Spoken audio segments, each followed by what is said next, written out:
Tinanggap ko 30 second na soccer, matay blindfold. Halos sumabog ang shoulder, tiklop ko para folder. Hindi naman soldier pero ang war is not over. Aking burn ay forever, nasa magkabilang daliri. Mga tusok ng karayo, marka ng mananatili. Alam ko mali pero buhay ko dito naging makulay.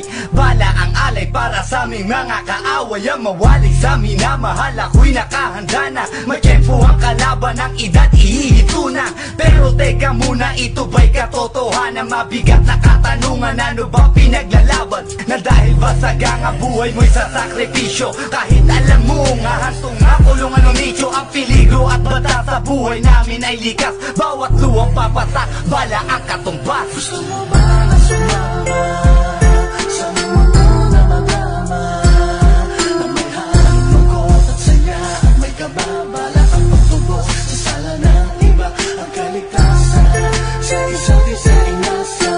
Yan ang buhay ng gangsta, yan ang buhay ng gangsta, buhay ng gangsta. Wala nang takot dahil ultimo ka ba ay limot. Manhid na sa mga bantang, ilang ulit bumuntot. Ganto ang buhay na pinili ko't aking kinamulatan. Burado na sa isip ko na may kinabukas. Nasanay na sa sistema ang tema ng aking buhay. Kampo namin, kalsada at tila gera. Bawat awan, nagmiss ko na musika. Bawat putok na mamagitan sa pagitan ng alitan na walang pinaglalaban. Paligsahan na wala ni palakpakang masigabo. Binunoy 7 taon bago mahirang at mamuno. Na mag-OG sa tondo at veterano ng Brown. Mula nung 1999 ngayon ay talk of the town. Nagsimula ko bilang homeboy na di mapapagsak. Ni hindi ko ininda ang natamong 5 saksak. Ang mapahamak ay alam ko na't akin ang inasahan. Ang pagdanak ng dugo sa aming mundo'y di maiwasan. Gusto mo ba na sumama sa mundo na magama, na may harang lungkot at saya at may kababala ang pagtubos sa sala ng iba, ang kaligtasan sa isa't isa inasa.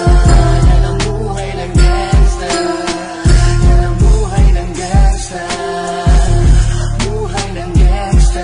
Mula noong 1998, buhay ko dito na ginugol. 12 anyos ang laro sa mga lesbo magpahabol. Naging kakaiba ang pananaw sa kaidaran. Pinangarap na lahat ng gang ay mapang-ibabawan. Habang di na alintana ang mga tao'y lumipas, tuman lang walang tinapos. Tila nagsayang ng oras. May mga tropang nangulungan at ibang di na lumutang. May mga nagbuwis ng buhay at naging bayad utang. Ngunit tinuloy ko pa rin ang laban hanggang makilala ang pangalang OG Sacred, parang mayor ng Manila. Hinawakan ng korkwera, permanent at tubo. Tunay na ninong ng Velasquez at Rojas sa tundo. Na ipagsabayan sa mga hamon, humantong man sa patayan. At walang tigil na putukan ng gante pag nalagasan. Ngunit isang katanungan ang naglalaro sa isip ko. Ito ba ang buhay na dapat manahin ng panganay ko? Gusto mo ba na sumama sa mundo na magama, na may harang lungkot at saya at may kababala